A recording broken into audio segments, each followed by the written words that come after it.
Espero que todos estejam bem. Bom, a última aula nós terminamos falando sobre consequência lógica, que são as argumentações que a gente usa no dia a dia, né? Quer dizer, se hoje for segunda-feira, então eu irei à aula. Hoje é segunda-feira, logo hoje eu irei à aula. Sobre essas argumentações, embora a gente tenha visto que dá para resolver elas, ou dá para verificar elas com a tabela verdade, a gente entendeu também que a tabela verdade tem suas limitações. Ela cresce exponencialmente, ela pode ficar muito grande, não é? Então a aula de hoje é para a gente aprender a trabalhar com argumentações lógicas, né? Para a gente aprender a provar consequências lógicas ainda às vezes mais complicadas, mais complexas do que aquelas, e com uma ferramenta que não tem o problema da tabela verdade. Essa ferramenta se chama dedução natural. Bom, deixa eu começar com algumas definições aqui.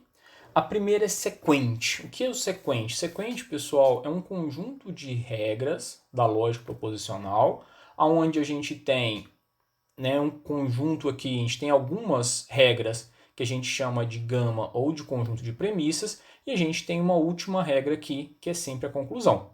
Não é? Ou seja, a partir de um conjunto de hipóteses, eu vou chegar numa conclusão C. O símbolo do sequente é esse símbolo aqui, e ele é um pouquinho diferente do símbolo da consequência lógica, só para a gente diferenciar mesmo, tá? Então esse é o símbolo da consequência lógica, e aquele ali é o símbolo da dedução natural. Bom, a gente vai também trabalhar com um conjuntinho de regras simplificado.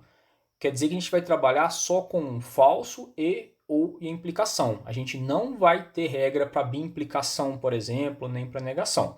Isso é bom que diminui a quantidade de ferramenta, diminui o número de regras que a gente precisa decorar. Então vamos lá. Primeira coisa, a gente não tem a negação. Se a gente não tem a negação, como é que eu faço para provar uma fórmula do tipo não há? Bom, uma fórmula do tipo não há, ela é equivalente, tá? Esse igualzinho aqui com três pontinhos, três tracinhos, é o equivalente. Bom, o não há, ele é equivalente ao há implica em false. O que isso quer dizer? Isso quer dizer que se eu pegar aqui a tabelinha verdade do há e do não há, quer dizer, olha aqui o há. O há a gente começa fazendo aqui falso, verdade. O não há inverter, verdade e falso, certo? E aqui do lado eu vou colocar o há implica em falso.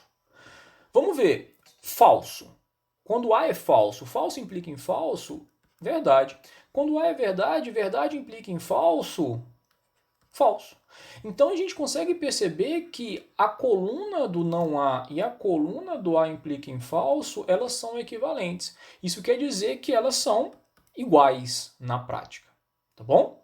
Essa é o símbolozinho aqui, essa é a equivalência que a gente vai trabalhar. Bom, se a gente já sabe que o não há é equivalente a um implica em falso, quer dizer que na hora que a gente vê um não há no nosso exercício, a gente vai simplesmente substituí-lo, tá joia?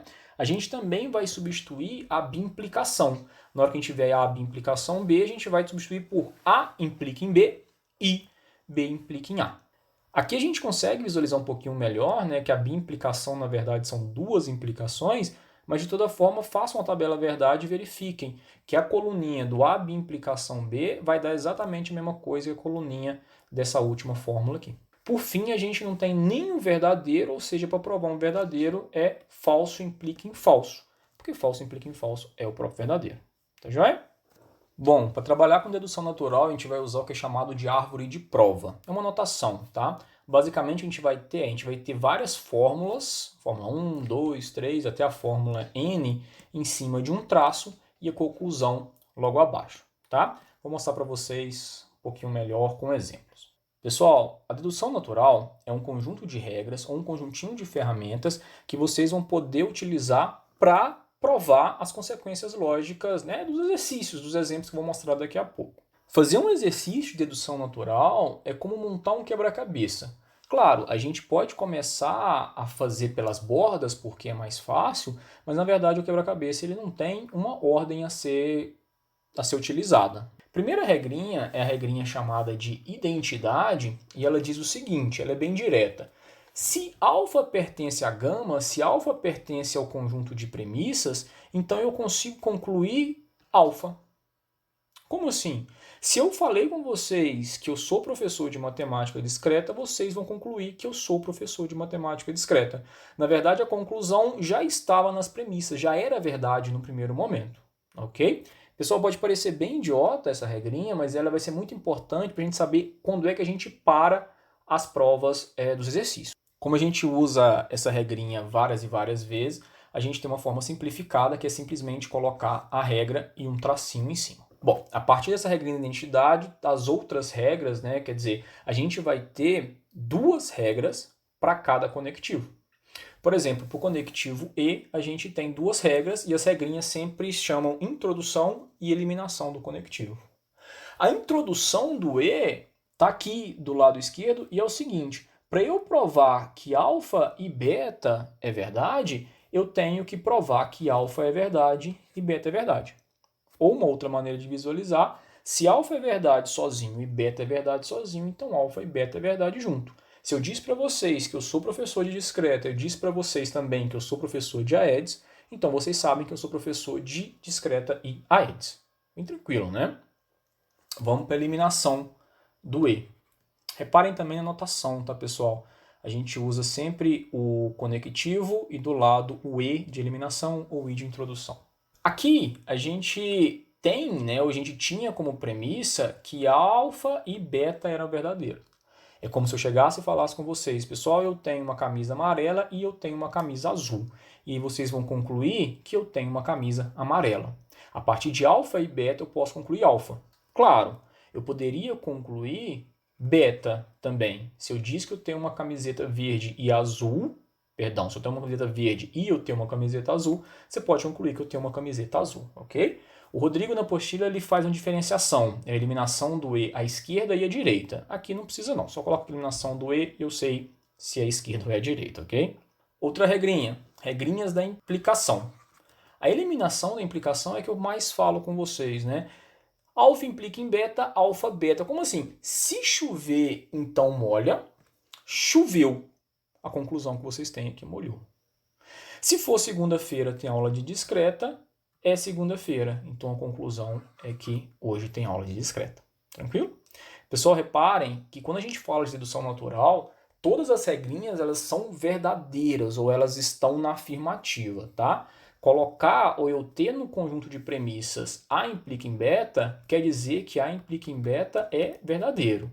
Alfa é verdadeiro. E a conclusão é que beta é verdadeiro. Bom, a introdução da implicação ela é o seguinte. Se eu quiser provar que se A, então B, eu vou usar o recurso que é o seguinte. Eu vou assumir que alfa é verdade. E depois que eu assumir que alfa é verdade, eu vou provar que beta é verdade.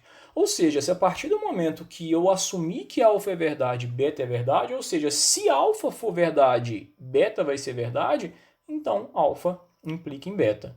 Esse assumir alguma coisa é muito utilizado na ciência, né? Quer dizer, um cientista, um físico, ele vai assumir as premissas dele, assumir as hipóteses dele, para provar, fazer seus testes e provar uma conclusão.